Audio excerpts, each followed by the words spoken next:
नमस्कार, मी राजेंद्र थिडक्याने आपण पाहतात युवा दर्पण लाईव्ह। सुरुवातीला पाहूयात आजच्या ठळक घडामोडी। ठाकरे गटाचे गैरहजर 6 खासदारांना कारणे दाखवा नोटीस। सावंत म्हणाले त्यांना उत्तर देण्यासाठी 7 दिवसांचा वेळ। विधान परिषदेच्या 11 जागांसाठी मतदान, 6 जागा बिनविरोध तर 22 जूनला निकाल। राज्यातील सामाजिक राजकीय आंदोलनातील 44 खटले मागे, मंत्रिमंडळ उपसमितीचा निर्णय। 14 अर्जांवर पुन्हा विचार होणार आणि संजय राऊतांकडे पुरावे असतील तर समोर आणावेत। रामदास आठवलेंचे थेट आव्हान, म्हणाले खासदार स्वइच्छेने एनडीए मध्ये येत आहेत।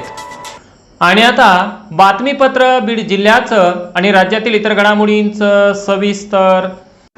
अहमदपूर अहिल्यानगर राष्ट्रीय महामार्गावरील नेकनूर येथे अतिक्रमण हटाव कारवाईनंतर देखील काही ठिकाणी पुन्हा अडथळे निर्माण होत असल्याचे निदर्शनास येताच नेकनूर पोलीस ठाण्याचे नवनियुक्त पोलीस निरीक्षक श्री मंगेश साळवे यांनी आज गुरुवार दिनांक 18 जून रोजी स्वतः रस्त्यावर उतरून कारवाई केली। महामार्गावरील वाहतुकीस अडथळा ठरणारे साहित्य हटविण्यासह ट्रॅक्टरच्या साहाय्याने रस्त्याच्या कडेला साचलेला मलबा आणि कचरा देखील साफ करण्यात आला। यावेळी पोलीस प्रशासनाने नागरिकांना व व्यावसायिकांना रस्त्याच्या हद्दीत कोणत्याही प्रकारचे अतिक्रमण न करण्याचे आवाहन केले।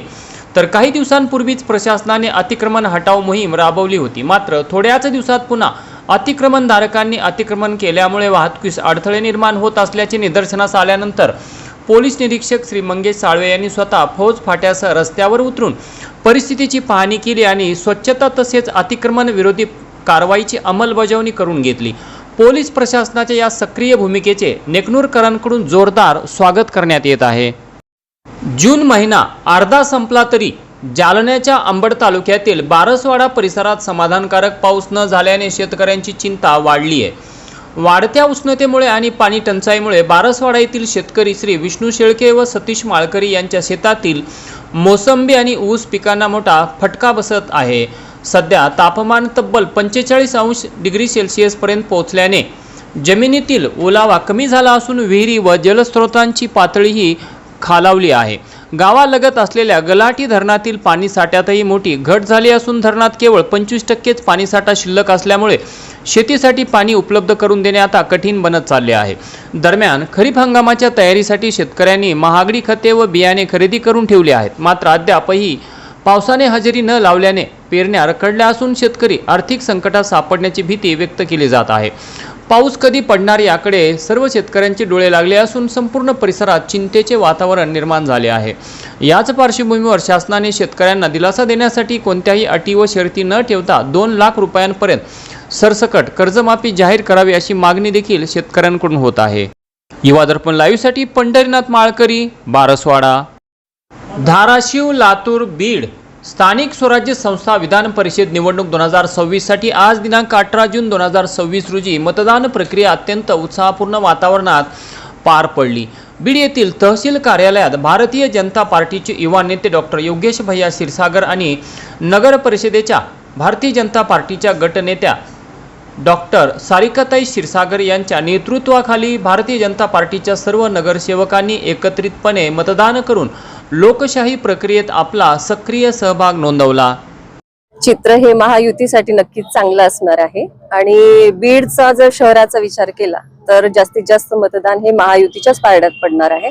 तुम्ही आता बघू शकता की भारतीय जनता पार्टीचे आम्ही 16 पण नगरसेवक जे आहोत एकत्रित येऊन एक आमची एकत्रितपणा, एकजूट आणि आमचं जे विचारधारा आहे त्यानुसार चालत एकत्र येऊन मतदान आम्ही केलेलं आहे। आणि ओव्हरऑल पण तिन्ही जिल्ह्यांचा जर आपण विचार केला तर महायुतीचे मतदार हे जास्त आहे, त्यात काही शंका नाहीये। त्यामुळे विजय आमचा 22 तारखेला होईल हे याची गॅरंटी आम्हाला आजच मिळाली।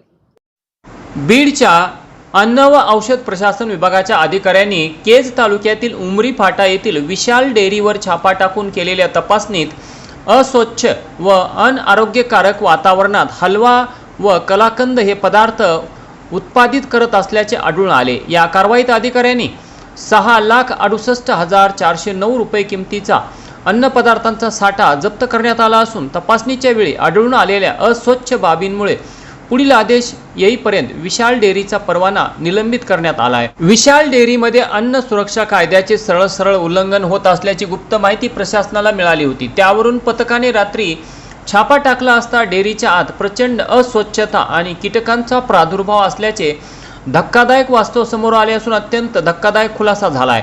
या डेअरीमध्ये मोठ्या प्रमाणात बनावट आणि आरोग्याला अपायकारक पेढा तयार केला जात होता।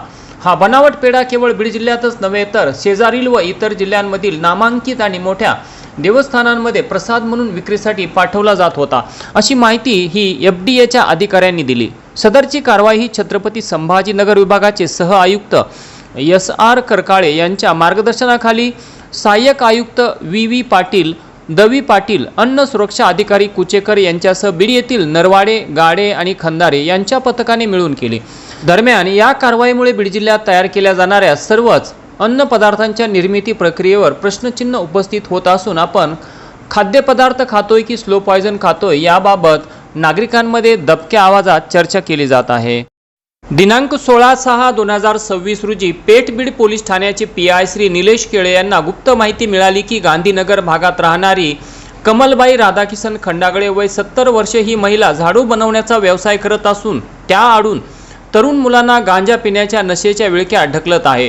खात्रीशीर माहिती मिळताच पोलीस निरीक्षक निलेश केळे यांनी पोलीस ठाण्यातील पोलीस अधिकारी व अंमलदार यांना विश्वासात घेऊन अत्यंत गोपनीयरित्या सापळा रचून सदर महिलेच्या राहत्या घरी छापा मारला असता झाडू बनवण्याच्या सिंदळीच्या खाली घरात 36,444 रुपये किमतीचा 6.074 किलोग्रॅम गांजा मिळून आल्याने तो गांजा जप्त करून सदर महिलेला महिला पोलीस अंमलदारांच्या मार्फत पेठ बीड पोलीस ठाणे येथे आणून तिच्या विरुद्ध गुन्हा दाखल करून तिला सदर गुन्ह्यात अटक केली व न्यायालयापुढे हजर करून तिची पोलीस कोठडी घेतली आहे।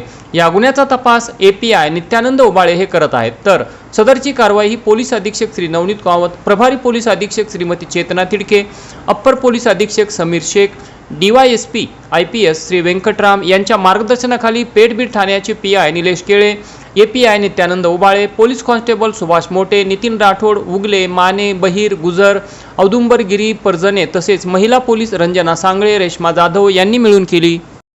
माजलगाव तालुक्यातील राजेवाडी येथील एका महिलेचा रस्ते अपघातात दुर्दैवी मृत्यू झाल्याची घटना घडली असून रस्त्यावरील भेगे दुचाकीचे चाक गेल्याने हा अपघात झाला। सौ मनीषा नामदेव थेटे वय 41 वर्षे राहणार राजेवाडी तालुका माजलगाव या मंगळवारी रात्री 7:30च्या सुमारास माजलगावहून राजेवाडीकडे दुचाकीवरून परत जात असताना लहामेवाडी शिवारात रस्त्याला पडलेल्या मोठ्या भेगेत अचानक त्यांच्या दुचाकीचे पुढील चाक गेल्याने त्यांचा दुचाकीवरील ताबा सुटला। त्यामुळे दुचाकी रस्त्यावर आदळून मनीषा थेटे यांच्या डोक्याला गंभीर दुखापत झाली आणि त्यातच त्यांचा जागीच मृत्यू झाला। अपघाताची माहिती मिळताच नागरिकांनी तातडीने त्यांना माजलगाव ग्रामीण रुग्णालयात दाखल केले, मात्र डॉक्टरांनी तपासून त्यांना मृत घोषित केले। या घटनेने राजेवाडी परिसरात शोककळा पसरली असून मनीषा थेटे यांच्या पश्चात पती आणि 2 मुले असा परिवार आहे। आणि याच बरोबर आजचं बातमीपत्र संपलं। उद्या पुन्हा भेटू काही नव्या आणि ताज्या घडामोडींसह। तोपर्यंत पाहत राहा युवा दर्पण लाईव्ह चॅनल, लाईक करा, सबस्क्राईब करा आणि खाली दिलेल्या बेल आयकॉनला प्रेस करा। तोपर्यंत नमस्कार।